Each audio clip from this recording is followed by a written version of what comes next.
Assalamualaikum warahmatullahi wabarakatuh, saudara-saudara pemirsa dimanapun saat ini berada yang dapat menyaksikan tayangan kami saat ini. AP News Agung Pos Group online mengundang saudara mediawan, tokoh pemuda, aktivis pemuda Ogan Ilir. Selamat sore Pak Mediawan. Selamat sore Pak Haji. Sehat Pak ya? Alhamdulillah. Saat kami sengaja mengundang Pak Medi Irawan untuk berbincang-bincang tentang pembangunan Kabupaten Ogan Ilir 5 tahun ke depan, siapapun yang terpilih Pak Medi. Ya. Betul Pak. Ya, mungkin ada yang perlu Pak Medi sampaikan. Konsep apa buat Bupati 5 tahun ke depan? 5 tahun ke depan Pak Haji, tentu Ogan Ilir masih banyak lagi memerlukan hal-hal yang menjadi rencana tidak lanjut dalam mengembangkan pembangunan Kabupaten Ogan Ilir. Ya. Pertama, tata kelola sumber daya manusia dalam rangka memaksimalkan pemerintahan daerah. Ya. Tentu para pegawai yang harus menjadi sumber daya manusia di pemerintahan Kabupaten Ogan Ilir adalah orang-orang yang memang sudah ahlinya. On the right place ya. Nah, kemudian Pak Haji, tentu di bidang lainnya, terutama di bidang infrastruktur, kemudian di bidang kesehatan dan juga di bidang pendidikan, harus betul-betul bersentuhan dengan masyarakat. Ya. Itu yang harus dikedepankan oleh siapapun yang terpilih 5 tahun ke depan. Artinya 5 masalah SDM yang patut dibenahi disesuaikan dengan fungsinya. Ya. Dan masalah infrastruktur dan masalah apa lagi? Masalah pendidikan. Nah, konsep masalah pendidikan dan kesehatan ini secara spesifik menurut Pak Medi apa yang harus dilakukan Bupati 5 tahun ke depan? Jadi Bupati 5 tahun ke depan dengan postur anggaran yang sampai dengan hari ini berkisar antara 1,5 sampai 1,2 triliun. Tentu yang harus dibangun pertama adalah sumber daya aparatur. Jadi sumber daya aparatur tanah pendidik ini menjadi jantung daripada program pendidikan terhadap pendidikan dasar dan pendidikan menengah yang ada di Kabupaten Ogan Ilir.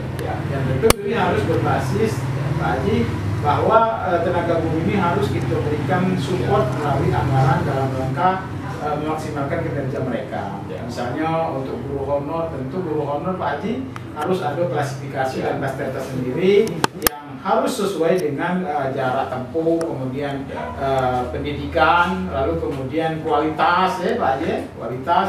Dan kemudian untuk dunia kesehatan tentu kita harus mengacu kepada pelayanan maksimal terhadap kesehatan masyarakat.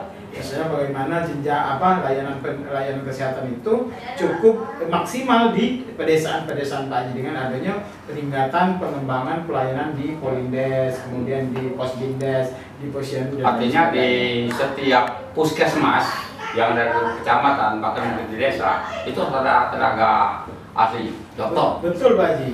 Kalau kita sekarang kan dalam artian kita sudah ada tenaga bidan desa di Posbindes. Nah, tentu ke depan bagaimana mengupayakan agar adanya peningkatan dalam artian jenjang pelayanan rumah sakit di daerah kita ini, maka tenaga kesehatan seperti dokter, terutama dokter-dokter di setiap desa, bila perlu diupayakan ada program satu desa satu dokter, sehingga menunjang pelayanan daripada peningkatan kualitas pelayanan kesehatan di tengah masyarakat sampai ke rumah sakit.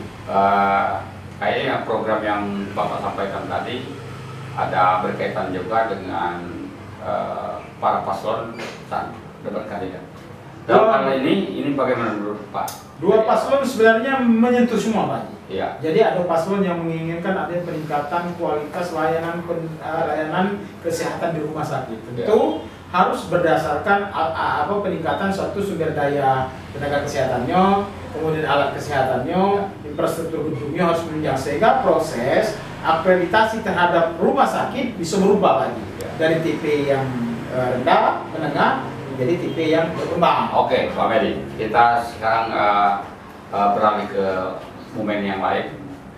Mungkin Pak Medi sudah memprediksi sebagai tokoh pemuda, aktivis pemuda, sudah bisa melihat kekuatan masing-masing paslon. Kan ada dua, paslon 1, paslon 2. Menurut Pak Medi, bagaimana kekuatan dua kandidat ini? Jadi dua paslon ini pada prinsipnya kalau menurut asumsi saya Pak Haji, dia punya kekuatan yang masing-masing punya perbedaan Pak Haji. Di satu sisi ada banyak partai pendukung yang mengusung, salah satu paslon. Tentu ini menjadi dasar kekuatan dia dalam menggalang dukungan masyarakat di bawah, terutama konstituen partai Lalu kemudian menggalang dukungan bahwa masyarakat yang pro, itu yang kedua. Lalu menggalang konstituen dukungan bagi masyarakat kelompok-kelompok tertentu. Nah, yang satunya lagi tentu juga mendapat dukungan partai dan dia tidak hanya artinya Pak Haji bukan hanya menggalang dukungan konstituen, tapi dia mengusung program. Jadi semuanya mengusung program Pak Haji. Tinggal masyarakat tinggal memilih. Artinya keduanya punya kemampuan untuk memenangkan pertarungan ini. Ada beberapa statement dari atau cerita masyarakat lah di kaki ini bahwa kedua calon punya kelebihan masing-masing. Paslon 1 ada titah mantan Bupati OI 2 periode.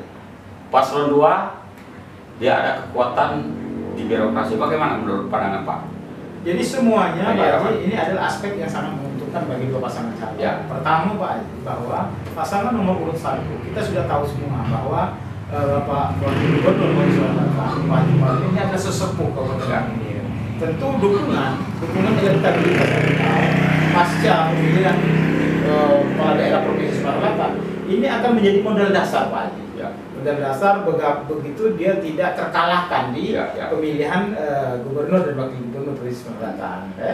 Dan yang untuk pasangan calon nomor urut 2 Pak Haji, dia adalah bagian dari petahana yang sampai dengan hari ini sedang cuti saja. Tentu kalau sedang cuti saja, sekarang ini roda pemerintahnya sedang berjalan dan menjalankan program-programnya. Tinggal masyarakat menilai kira-kira program ini sangat menyentuh atau tidak, sehingga ada kecintaan atau tidak itu terhadap dia sebagai calon bupati ke depan. Begitu juga wakilnya Pak Haji. Wakilnya juga adalah mantan ketua DPR yang selama ini memang dalam artian membantu amanat rakyat sebagai ketua DPR. Artinya kedua paslon ini 1 maupun 2 sama-sama ada kekuatan, ada brand. Betul Pak Haji, dia punya brand tersendiri. Jadi tinggal masyarakat secara cerdas untuk memilih di tanggal 9 Desember. Di antara mereka. Pasangan dua ini Oke. Saya kira kita sudah di akhir waktu Pak Medi Irawan. Kita tentu mengharapkan pilkada ini aman, damai, kondusif dan melahirkan pemimpin yang cerdas. Apa pesan Bapak terhadap masyarakat Kabupaten Ogan Ilir?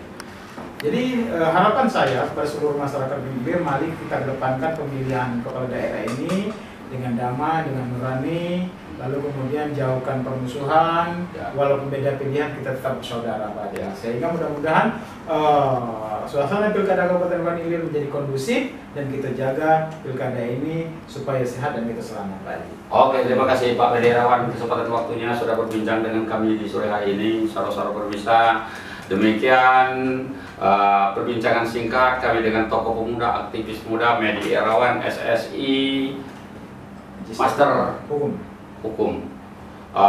Pak Medi tidak asing lagi bagi masyarakat Ogan Ilir, terutama di generasi muda.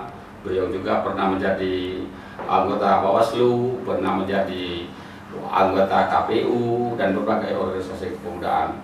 Saya kira saudara-saudara para pemirsa, demikian perjumpaan kita. Insya Allah lain waktu saya akan mengundang lagi Pak Medi, mohon berkenan dalam waktu dan kesempatan yang lain dan momen yang berbeda. Terima kasih. Wassalamualaikum warahmatullahi wabarakatuh. Waalaikumsalam warahmatullahi wabarakatuh.